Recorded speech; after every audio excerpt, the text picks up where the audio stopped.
to distinguish between two types of dentistry. One I call tooth carpentry, and that's where the dentist really does not look at the big picture. They look tooth by tooth. They wait for emergencies.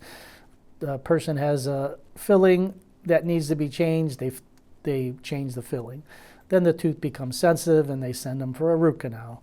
And then the tooth becomes weakened and they fabricate a crown. All the time that they're really not looking how it affects the entire arch or the plane of occlusion. They're just treating a tooth by tooth without considering how it affects the overall treatment plan. And this patient on the left came to me, and prior to this picture, if you can see the molar on the upper right, that was the only tooth that was in contact. So this picture was after I actually did an occlusal equilibration to kind of eliminate this significant overbite. The patient was in significant discomfort with TMJ symptoms, muscle pain, muscle spasm, pain in her joints. And so I originally just did this occlusal adjustment to get the teeth a little closer together, get some contacts on both sides of the arch. But you could see in terms of the gingiva, in terms of the gingival levels, the inflammation, what kind of condition the patient was in. And so the first thing that I did on this patient was cut off all of the existing crown and bridge so I can evaluate what was underneath. And when you look at this, you can see how many implants were placed, and the lower arch was exactly the same, just no natural teeth remaining. And these implants had been placed over a series of 15 years, one at a time, and there really was no thoughts about how each restoration was affecting the rest of the arch. No comprehensive look at this patient's condition. And the patient had told me that she had spent over $150,000 over that 15-year period. And then so this is what she had to show for it. And when you look at what I call comprehensive treatment, I don't want you to misunderstand that I think comprehensive treatment is edentulating the patient. In this case, this is what we ended up doing. But in my mind, if I could have got to this patient like about 15 years old earlier, and we could have presented a treatment like we see on the right, this patient would have been in a lot better condition. She would have spent a lot better money, or a lot less money, and she just would be in a better place if somebody would have looked at her a little more comprehensively. So for this patient, what I had to do was take everything apart, take some fixture level impressions, do a denture setup so I could determine where her teeth should be. And in this picture you see these are all the abutments that supported that crown or bridge.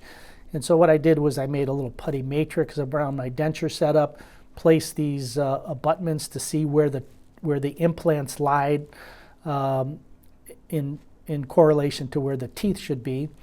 And in the end, we really ended up only keeping about 3 of the implants that this patient had, just because she had infection, peri-implantitis, and a lot of the implants were not in a position that was conducive to good aesthetics for her final restoration.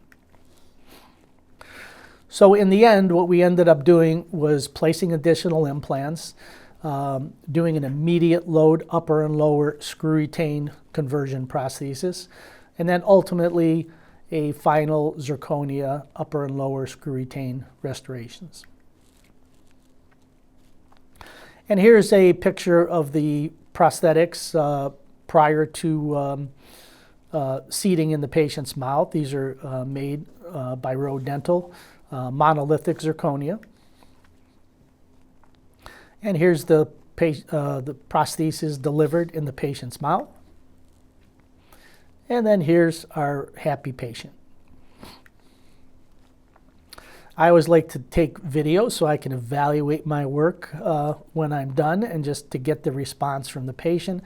And I also like to send these videos to my laboratory so they can see how they affect these patients' lives and really get them excited about doing this fine type of work in the future with all of my patients. 55, 55, 66, 66, this is Mississippi. Mississippi. Churches. Churches. Judges. Judges. Okay, and then you can tell Sam what you think about your teeth. Hi, Sam. I love my teeth. Thanks. Thanks so much for doing such a great job. Love them. And so here's our before and after photos. Again, you just see, looking at the patient's eyes, looking at their face, how it can change their lives.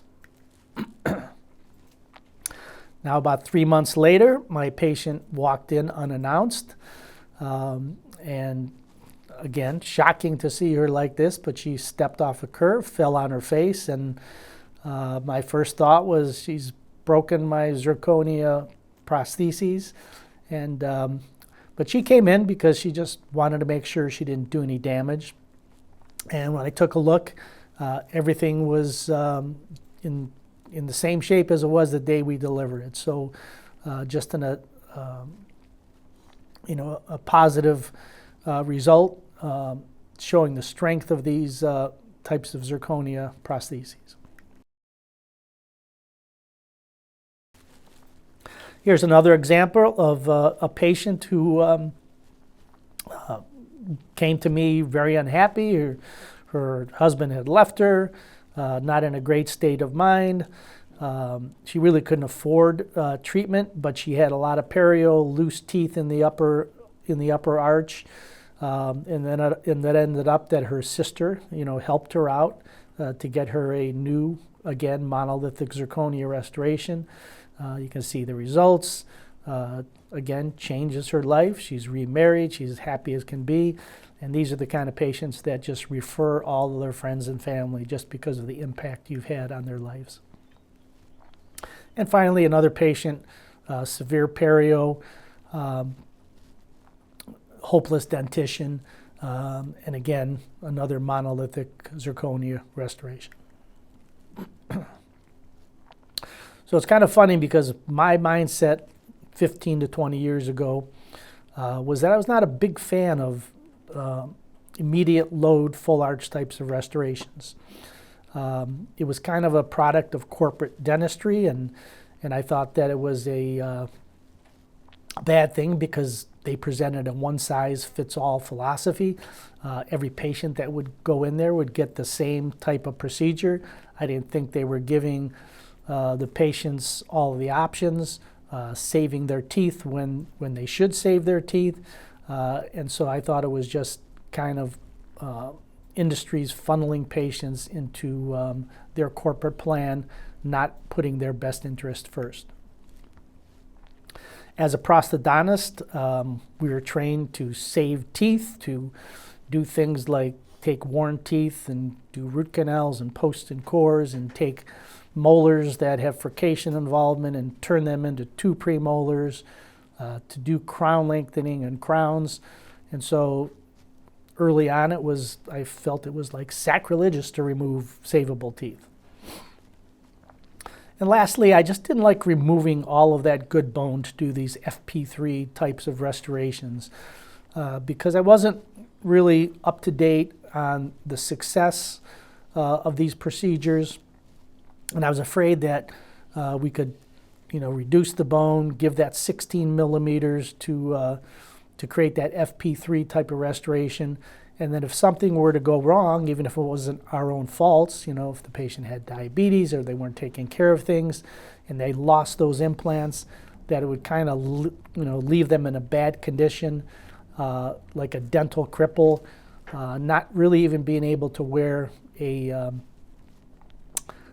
regular, denture, and it would really have a bad impact in their life. As time goes on, and as you can see with the next couple of slides, I've really changed my philosophy on that. I've kind of evolved in terms of how I treatment plan patients, and we're going to go through that in the next slides.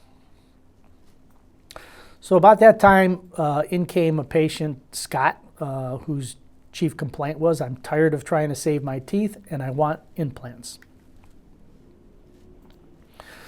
So as you can see, Scott had a deep overbite. He had supereruption of the lower anteriors. And really, he was a prosthodontist dream. Scott had every condition we could possibly treat, from failing restorations, missing teeth, super erupted teeth, recurrent decay, periodontal disease, root tips, open margins, and altered plane of occlusion. So I looked at this as a full mouth rehab, and I felt that I could refer him to my other colleagues in the other specialties and work as a multidisciplinary team and do a full mouth rehab where we can really change Scott's dentition, save his teeth, and really do a good service for him. So the first thing I did was, after collecting all of my data, poured up his impressions, did a diagnostic wax up so that I could bring him back for a case presentation and just kind of give him an example of what his teeth could look like if he were to move forward with this type of treatment. And so I put together a treatment plan that involved a referral to all of these different specialists and all of these procedures that you see in the middle that we would do along the way in order to complete his full mouth rehabilitation. And once I had that plan all typed up, I brought Scott back in for a consultation. And when I have these consultations, I bring everything. I bring my photos, my Peter K. Thomas models, so I can show him what ideal teeth look like, his x-rays, his perio chart, his charting, a diagnostic wax-up. And the first thing I show Scott is the Peter K. Thomas models. I show him how his upper teeth slightly overlap his lower teeth, how the plane of occlusion is relatively flat, and then I talk about the anatomy of the teeth and how he has grooves and ridges and cuss tips so that it can improve his function. And I usually tell these patients that if I could wave a magic wand, this is what I would like, for all of my patients' teeth to look like. And I bring out my little chart here that I have had for many years, and I talk about all these factors in terms of a smile that we've already talked about. And then I go through his x-rays and show him where he's got periapical radiolucencies and where there's decay and where he's got bone loss and where he's got root tips, just basically taking him on a tour of his mouth. I show him his periodontal charting and talk about periodontal disease. And then finally I show him the wax up to just show him what his teeth could look like if he moves forward with treatment. And the entire time Scott, was listening carefully and shaking his head, and I really felt like, this thorough preparation is really, allowing him to understand what I'm proposing. And I really felt like Scott was, ready to move forward with treatment. And so when I asked him, what do you think? Are you ready to proceed? First thing he said was, "Doc, I've made up my mind to take out my teeth, and if you're not going to do it, I'll find someone else who will." And so there I was, spending all this time, and this was the statement I got, but I kind of realized I really didn't listen to that chief complaint that he had, where he wanted to take his teeth out. So I kind of gathered myself, and I brought out my my models that would show the different treatment options. We talked about removable options with snap-on overdentures, talked about the fixed non-removable prosthesis, and as soon as I showed him these models and talked about this procedure, he said, "Doc, that's what I want. Let's get started." And I'm going, "Oh, just a minute, we got to talk about the fees." He said, I don't really care what the fee is. This is what I want to do. This is what I'm looking for." And so in the end, I referred him to a great surgeon, Dr. Bill Blood, over in Westlake, Ohio.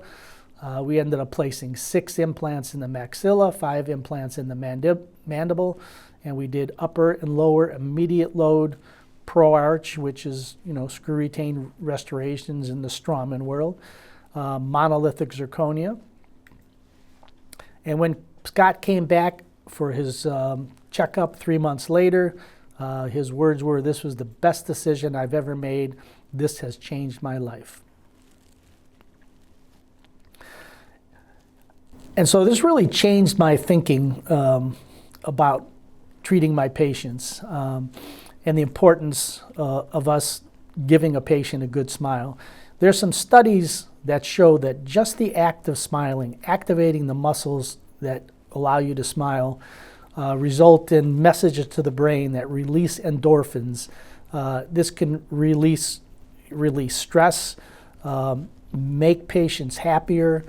And when we do that and when we treat their aesthetics, we can change their ability to have relationships and intimacy, improve their ability to land that the job of their dreams, but most importantly, improve their self-confidence, which really just affects their entire life.